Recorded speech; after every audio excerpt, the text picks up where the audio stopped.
ಹಂಚೋದು ಬೇಡ ಸೂರ್ಯ. ಅದು ಎಲ್ಲ ನನಗೆ ಗೊತ್ತಿಲ್ಲ. ಪಾಲು ಬೇಕು ಅಂದರೆ ಪಾಲು ಬೇಕು ಅಷ್ಟೇ. ಬೇಡ ಸೂರ್ಯ, ಈ ನಮ್ಮ ಮನೆತನ ಹೊಡೆದು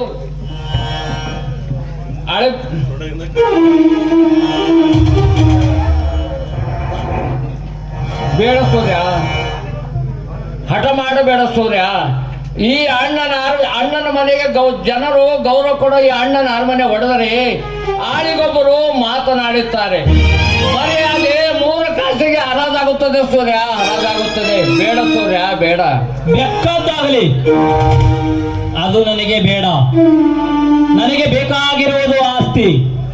ಅಯ್ಯೋ ದೇವರೇ, ನನ್ನ ತಮ್ಮನ ತಲೆಯಲ್ಲಿ ಆಸ್ತಿ ಆಸ್ತಿ ಅಣ್ಣ ತಮ್ಮನಿಗೆ ಅಗಲಿಸಿ, ಅಣ್ಣ ತಮ್ಮರನ್ನು ಅಗಲಿಸಿ ಆನಂದ ಪಡಬೇಕೆಂದರುನಪ್ಪ.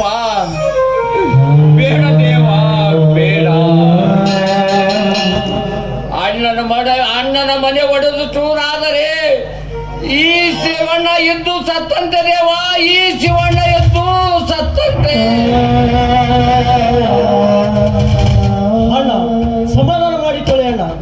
ಸೂರ್ಯ, ಅಣ್ಣನ ಮಾತಿಗೆ ಬೆಲೆ ಕಟ್ಟು, ಒಟ್ಟಾಗಿ ಬೆಳೆದಕ್ಕೆ ಜೀವನ ಕೊಡಪ್ಪ. ಅದು ಆಗದ ಮಾತು. ಈಗೇನಿದ್ದರೂ ಈ ಮನೆಯಲ್ಲಿ ಅಡ್ಡ ಗೋಡೆ ಕಟ್ಟಿ ಈ ಶಿವಣ್ಣನ ಶಾಂತಿಗೆ ಭಂಗ ತರುವುದೇ ನನ್ನ ಗುರಿ. ಏನೆಂದರೆ ಒಡ ಹುಟ್ಟಿದ ದ್ರೋಹಿ. ಅಣ್ಣನ ಮಾತನ್ನು ಗಾಳಿಗೆ ತೋರಿದು ಅಲ್ಲದೆ ಶಿವಣ್ಣನ ಮನಸ್ಸಿಗೆ ನೋವಾಗುವಂತೆ ಮಾತಾಡುವ ತಮ್ಮಂದರಿಗೆ ತನ್ನ ಪ್ರೀತಿಯನ್ನು ದಾರಿ ಎಳೆದ ಈ ನನ್ನ ಅಣ್ಣನಿಗೆ ಎದರಾಡಿ ಮಾತಾಡಿದ್ರೆ ನಿನ್ನ ರುಂಡವನ್ನು ಚಂಡಾಡು ಬಿಡುತ್ತೇನೆ. ನೆನೆಸಿಕೊಳ್ಳ ನಿನ್ನ ಮನೆ ದೇವರನ್ನ. ಬೇಡ ಸೂರ್ಯ, ಅವನ ಮೇಲೆ ಕೈ ಮಾಡಿದ್ರೆ ನಿನಗೆ ನನ್ನ ಆಣೆ ಆಗಿದಪ್ಪ. ಅಣ್ಣ, ತಡಬೇಡಿದ್ದಣ್ಣ. ತಡೆದಿದ್ರೋ ಇನ್ನ ಬದುಕಿಸಿಬಿಟ್ಟೆ ಅಣ್ಣ, ಬದುಕಿಸಿಬಿಟ್ಟೆ. ಲೇ ಅರ್ಜುನ, ಶಿವಣ್ಣ ನಾನು ಒಡ ಹುಟ್ಟಿದವರು. ನಾವಿಬ್ಬರು ಹೊಡೆದಾಡುತ್ತೇವೆ, ಮತ್ತೆ ಒಂದಾಗುತ್ತೇವೆ. ಅದನ್ನು ಕೇಳಲು ನಿನಗೆ ಹಕ್ಕಿಲ್ಲ. ಏಕೆಂದರೆ ನೀನೊಬ್ಬ ದಿಕ್ಕಿಲ್ಲದ ಅನಾಥ. ಹೇಳ್ತಿರುವುದು ನಿಜವೇನಣ್ಣ? ನಾನಪ್ಪ ಅನಾಥನಣ್ಣ, ನಾನಪ್ಪ ಅನಾಥನೇ. ಅರ್ಜುನ, ಬೇಡಪ್ಪ. ಈಗ ವಿಷಯ ಮರೆತು ಬಿಡಪ್ಪ, ಮರೆತು ಬಿಡು.